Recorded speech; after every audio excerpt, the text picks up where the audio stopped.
Lester, Wushu Engineer. I haven't forgotten about the follow-up video that I promised to do to my recent lightning reflexes video. There have been a couple of nice comments on that video and a few extra subs as a result of that video. So do not fear if you're waiting for the follow-up. I am working on it, currently working on it, and I will complete that video as soon as I can and upload it. However, I wanted to release this video in the meantime because all the tests and research and data requisitioning and that had been completed, and so hence this video in the meantime. One of the things that I've often referred to, performed on my channel and catalogued, is the isometric mid-thigh pull test, which I will refer to occasionally in this video simply as the abbreviation IMTP. Put simply, the isometric mid-thigh pull is an isometric hold during which the athlete that is being tested stands on a force plate or load cell. They hold onto a bar with their hands. They keep their legs slightly bent, and then they pull on the bar as hard as they can. The force that the athlete generates during the test is recorded using the force plate. It is permissible during the test for the athlete to use wrist wraps as a grip aid. The value recorded is typically recorded in newtons and occasionally in kilograms or pounds. And the Science for Sport website has a really good description of the isometric mid-thigh pull test, which I will show here. I'll also display the link to the website on the screen as well for those who would like to do some more background research of their own, something that I always encourage on this channel. The isometric mid-thigh pull has been widely researched and is recognized in the sports science world as a very good, reliable, and accurate indicator of an athlete's full body maximal strength. As such, we've incorporated the isometric mid-thigh pull test into the suite of testing services that we offer at the Martial Arts Research and Testing Laboratory, or MARTEL for short. For those who are interested, MARTEL is a platform for the Wushu scientists' ongoing studies into some of the more subtle aspects of martial arts physical performance in collaboration with the University of Southern Queensland here in Australia. In addition to functioning as a platform for our studies, MARTEL also offers key performance or KPI testing for martial artists, combat sports athletes, and the general public as well. In terms of the isometric mid-thigh pull test, I have shared my results as well as the Wushu scientists' results in previous videos.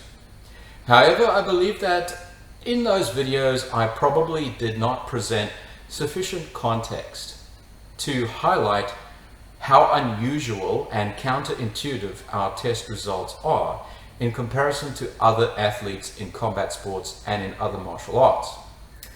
Recently, several very interesting sports science papers have been published which present data that could form the basis for more in-depth context to our personal results.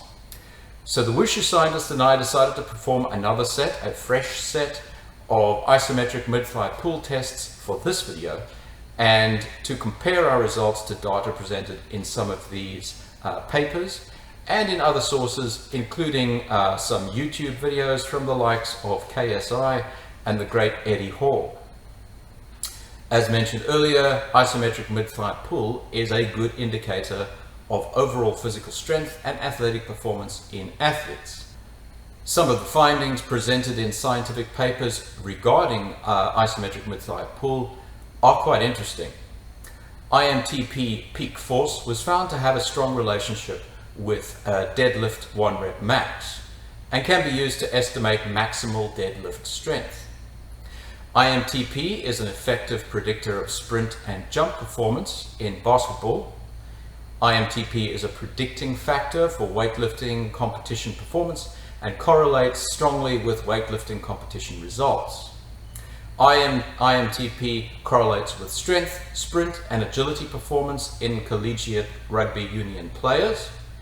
And a quote from one of the studies indicates the following: "Our study advocates the usefulness of IMTP because it relates to various dynamic performance measures such as strength, speed, and agility, which may underlie competition success.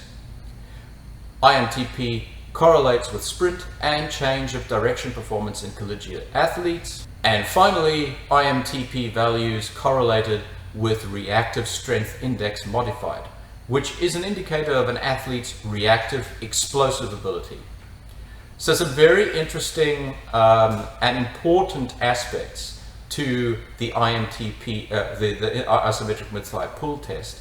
A lot of indicators can be drawn from it, as these studies have indicated. Now, what I would like to do as well is that some of the papers that we've referenced for this video discuss discrepancies in the way in which isometric mid-thigh pull results are reported. And I'd like to discuss that here to provide some context for some of the comparisons that I'm going to make. When reviewing IMTP results, Martin and Beckham, 2020, state that issues with standardization, such as inclusion or exclusion of body weight, make comparison difficult. Another study, Till et al., 2018, indicates most studies report absolute peak force from a force platform without considering body weight. So these are important considerations. Many scientific papers will report the entire force registered on the force plate or load cell, which includes the athlete's body weight as well, without actually bothering to remove body weight from the total force, which doesn't really make a lot of sense to me. But anyway, this is what many papers have chosen to do. Additionally, some papers have reported this total force normalized for body mass in kilograms, which means that the total force in newtons, inclusive of body weight, is then divided by body weight in kilograms. So a value in newtons divided by kilograms, it just, as I'm saying, there's a little bit of non-standardized protocol when it comes to presenting IMTP results. This non-standardized approach can lead to a bit of confusion in referencing and comparing reported values. At Martel, we always subtract the athlete's body weight from the total force registered by the load cell to report only the actual pull force in newtons and or kilograms. We also take the pull force in newtons and divide by the body mass in newtons to give a unitless ratio of pull force to body mass.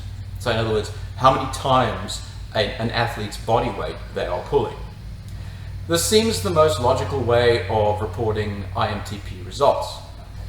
Due to these discrepancies in reporting IMTP results, where I have compared our personal results to reported results in this video, I have applied the necessary conversions in order to ensure that we are comparing apples with apples. So what are some typical isometric mid-thigh pull test results? In our experience at the Martial Arts Research and Testing Laboratory, measuring the key performance indicators of various people in various martial arts, on average, a reasonably fit martial artist who doesn't necessarily specialize in strength training will be able to pull between 2 and 2.5 times their own body weight in an isometric mid-thigh pull test. As a further comparison point, recreational golfers were found to pull on average 2,138 newtons, inclusive of body weight, which amounts to approximately 1.8 times their body weight. And that's from Leary et al., 2012. In a video uploaded by KSI entitled "How Hard Can I Punch?", he performed an isometric mid-thigh pull test at the UFC Performance Institute. KSI's body weight at the time of the test was just over 88 kilograms, almost identical to my body weight, by the way. His total force generated was 3,170 newtons, and his actual pull force with his body weight removed was 2,310 newtons, or just over 235 kilograms, 2.67 times his body weight. This is a good performance. Here, one of the UFC Performance Institute personnel in the video indicated that an average UFC fighter can pull a little over 2.5 times their body weight. So KSI's performance was in line with what would be expected from a UFC fighter as tested at the UFC Performance Institute. Now, how does this kind of performance compare to other sports? Recently, a review paper was published comparing the IMTP performance of rugby players, as reported in various studies. And this is Martin and Beckham, 2020. Short of dedicated strength sports like weightlifting, rugby is typically seen by the general public as being a sport that produces amongst the most physically strong sports people in the world. So what did the average results for these physically imposing sports people look like? Well, here is a table summary of results from the review by Martin and Beckham 2020, which reviewed 24 studies reporting isometric mid-thigh pull data from rugby athletes. And all but one included force due to body weight in the reported values.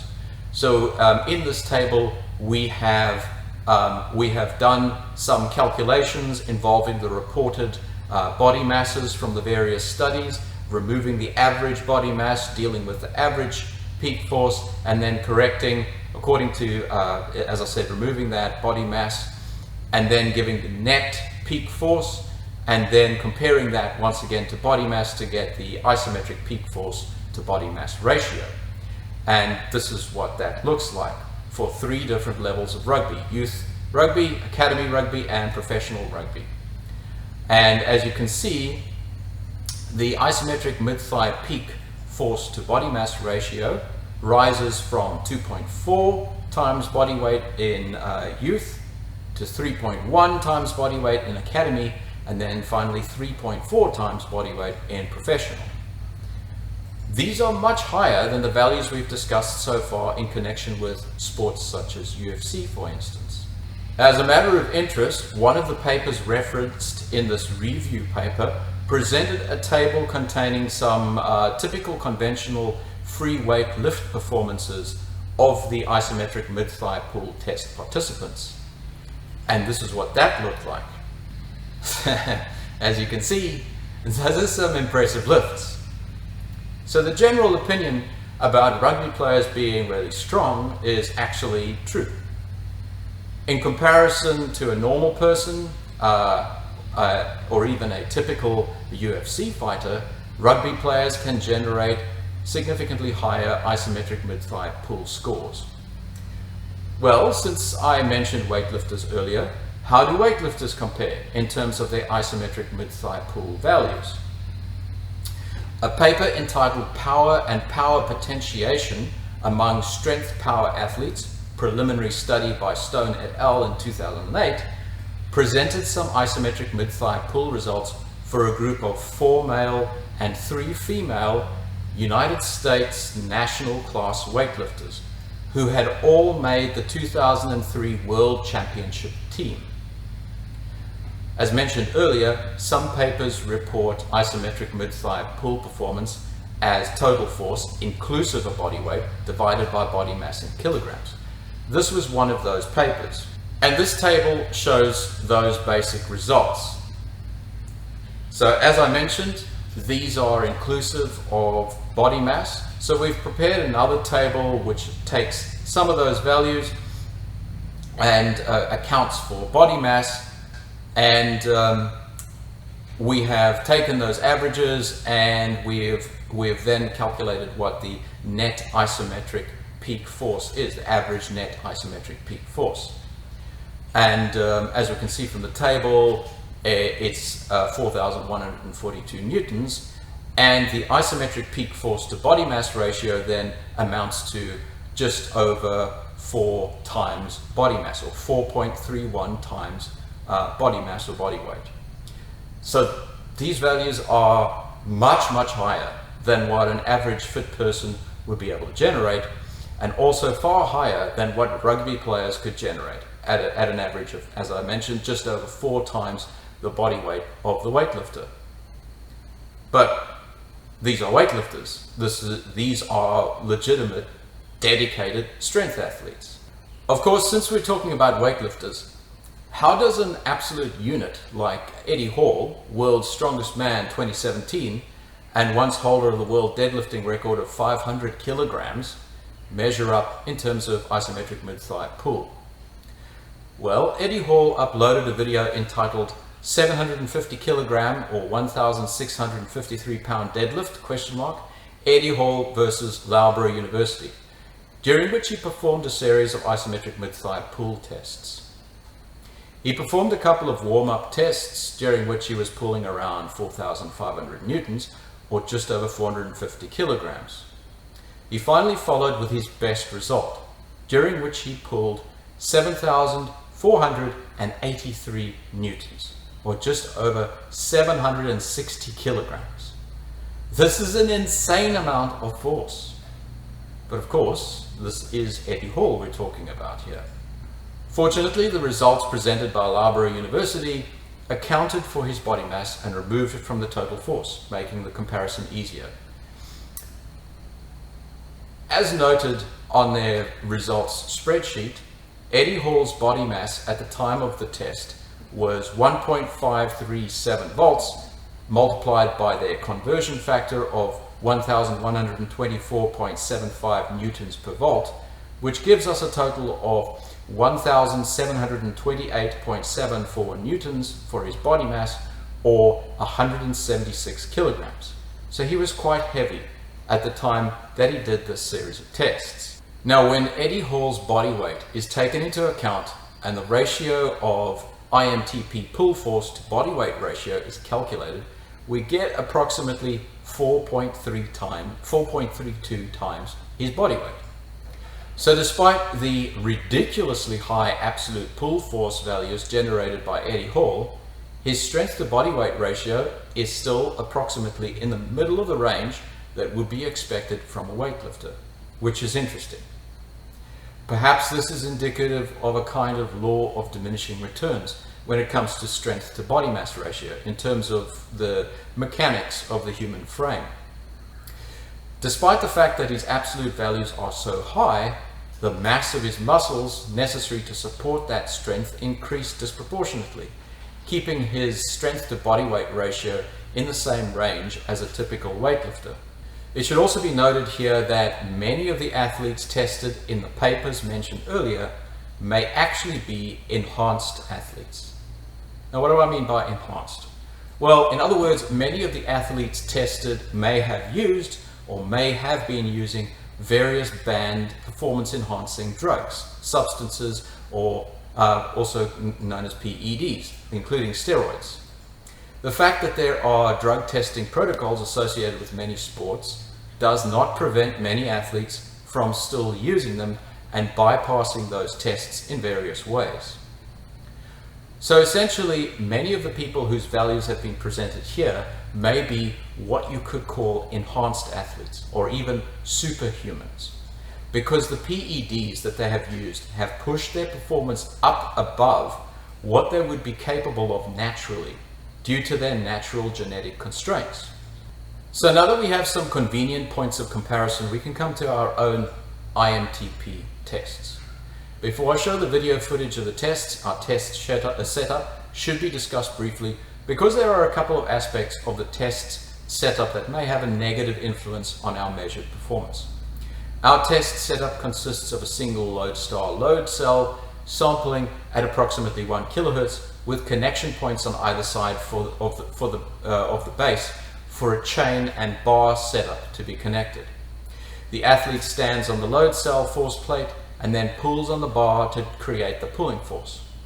There are two things about this setup that may act to reduce the maximum force that an athlete can produce using our setup. Possibly the greatest reduction may be expected from the fact that our setup uses flexible chains to connect the bar to the base of the load cell. A typical IMTP setup incorporates a bar that is held rigidly in a rigid support structure. So why would that have any effect on the measured value? Well, a flexible chain connection requires the athlete to stabilize themselves in the pull, which requires them to exert effort. in stabilization and potentially reduces their maximum pulling force as a result. In addition, the chains do not provide a rigid structure that the athlete can push off or perhaps leverage to improve the efficiency of their pull. And finally, the load cell force plate provides only a relatively small area for the athlete to stand on, restricting their stance somewhat, which may reduce maximum pulling force. These factors could be considered limitations in the test equipment, but they would certainly not provide any advantage for an athlete over a conventional IMTP rig. Quite the opposite, in fact. They would rather act to make the IMTP somewhat more difficult for the athlete to perform, potentially lowering their maximum results. And we have opted for that setup just because the space that we have to operate in is limited and we need equipment that's easy to deconstruct and pack away, and that's why we opted for that setup. So while keeping the limitations of the test in mind, this is what our isometric mid-thigh pull tests looked like. Okay, so the moment of terrible truth when we're going to do the weigh-in. So first up on the block is the wushu scientist who is going to weigh in now, and we'll just have a look. And it looks like it's on 59 kilograms. And I'm just going to hand the phone to her and I'll do my weigh-in. I haven't started with the Christmas festivities yet, so hopefully I'm not too heavy at the moment. In a couple of weeks it's probably going to be different. Anyway. Okay. Alright, let's have a look. So I look like I am around 88 kilograms. And when you're ready, you can start to pull.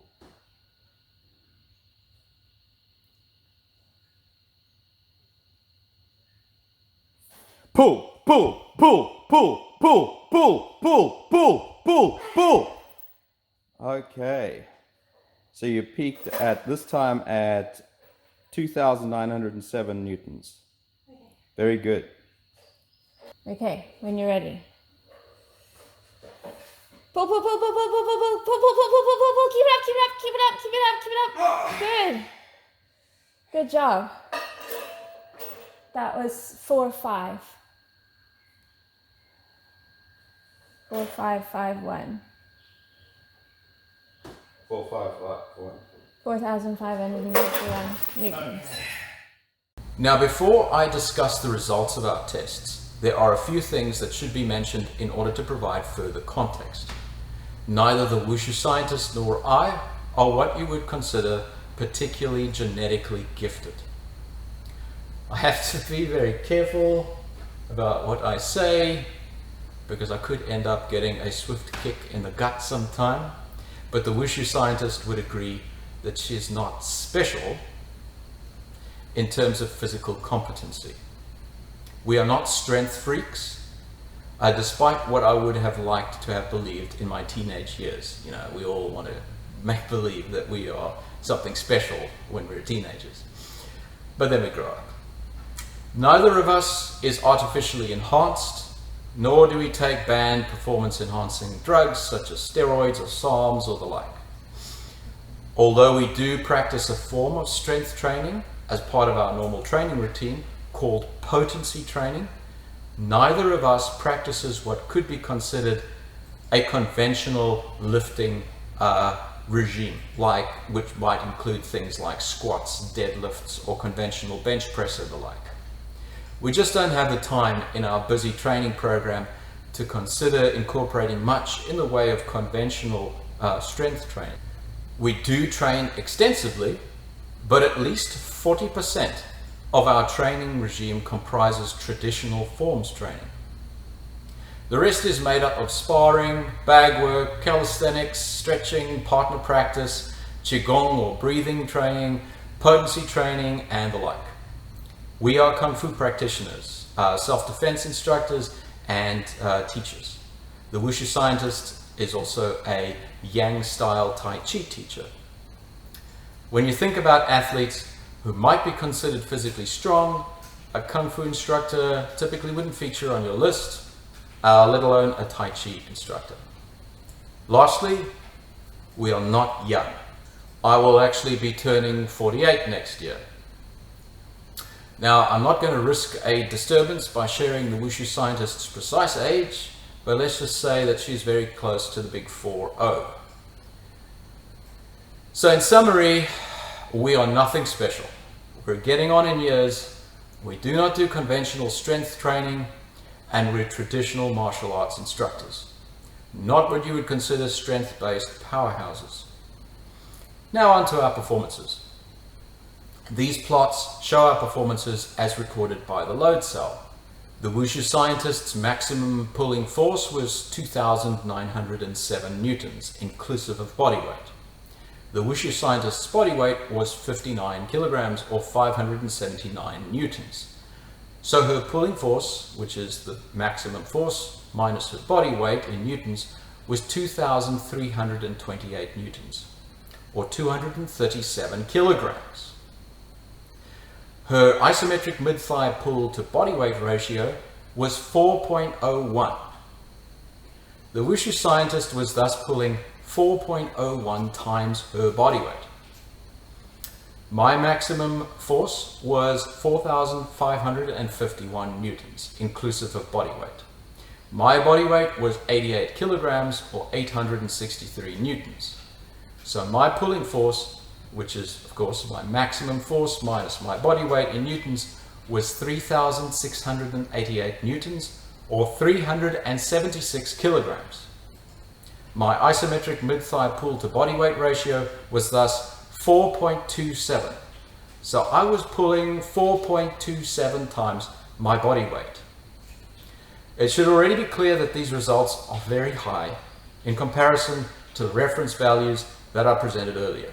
The Wushu scientist's absolute pulling force, so in other words, the base amount that she was pulling minus her body weight, was actually 2 kilograms in excess, so higher than what KSI was capable of. And of course, KSI is a fit and capable 88 kilogram male who was training boxing at the time. So I'll just state that again in full for some further context.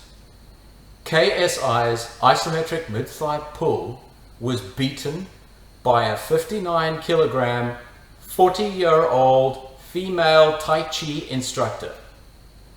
In fact, the Wushu scientist's absolute pulling force was well within the range expected of a professional male rugby player.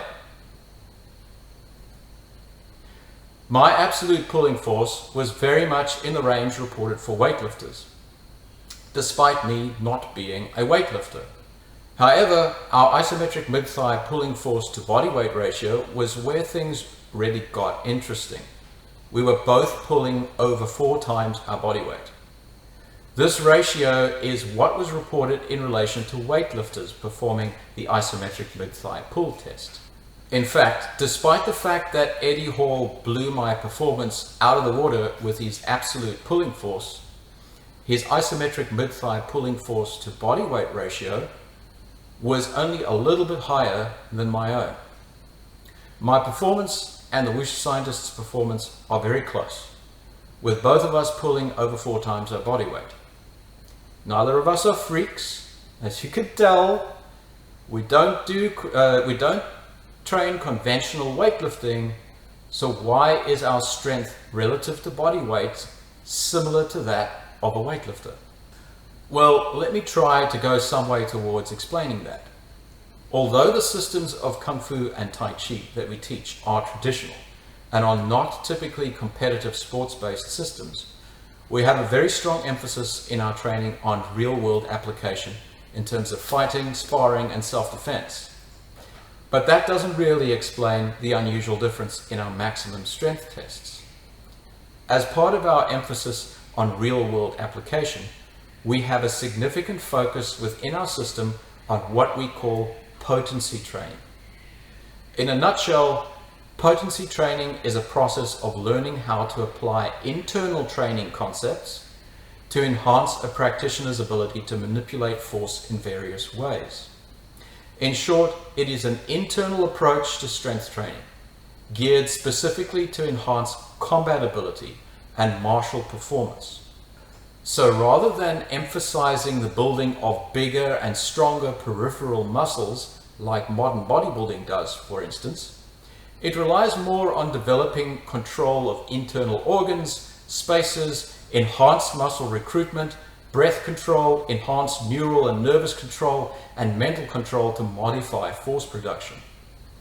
This is a very gross oversimplification because it's a complicated and complex topic, but it will do for now. I plan on producing and uploading more videos on the fascinating subject of potency training in the future. The head of our system of Chang Hong, Master Chen, had the following to say about potency training in his book entitled Key to Hong Chuan. Of course, Hong Chuan is one of the systems that we teach. It's part of our curriculum. So we teach Hong Chuan and we teach Chang Chuan. So I'll read the quote here, although I'll have it displayed on the screen as well. When practicing Hong Fist, potency or fitness training is one aspect that cannot be underestimated. As the proverb goes, training without potency training will result in all emptiness. Potency training can be divided into Qigong and advanced potency training. Basic potency training consists of hand work, body work, and footwork, coordination training, and at a later stage, incorporation of all of these into form training. Should one learn martial arts for recreational purposes, it would not be necessary to apply the rules of the fist form, nor potency training. However, as a serious martial artist, it is important to apply the rules of connecting the body, chi, and soul so that they complement one another. As you can see from this abridged quote, potency training is a vital part of making our martial arts system effective. Without it, in Master Chen's words, it results in emptiness. In other words, a system that may look pretty, but doesn't have much real-world effectiveness. Hence our system's emphasis on potency training. So back to our isometric mid-thigh pull results.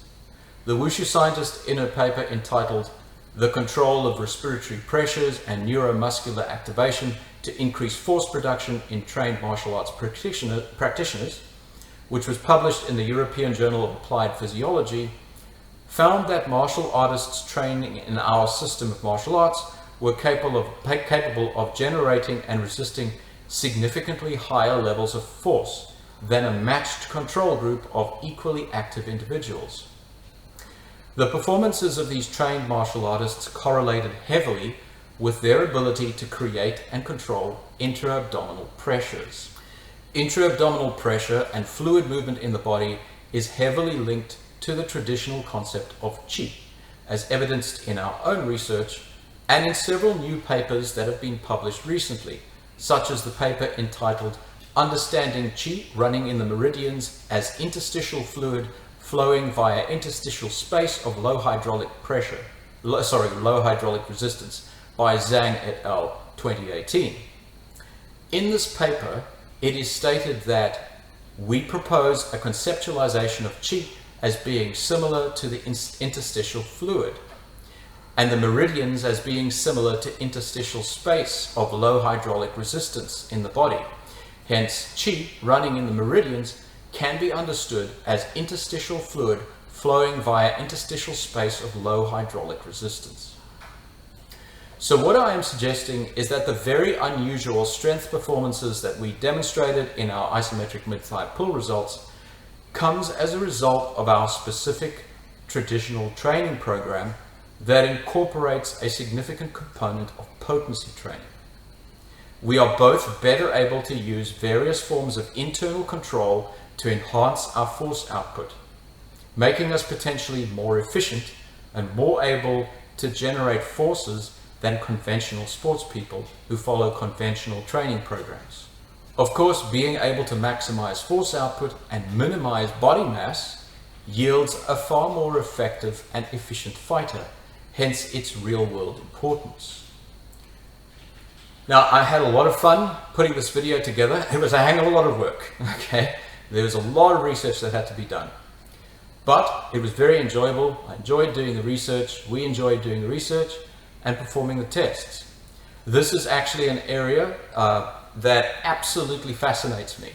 And I plan to do many more videos investigating potency training, breath control, and potentially also a series of videos on the relationship between historic Western strongman culture and Eastern training methodologies, because there are significant correlations between the two and communication from both the historic Western strongman culture taking on board certain Eastern training methodologies, concepts and ideas.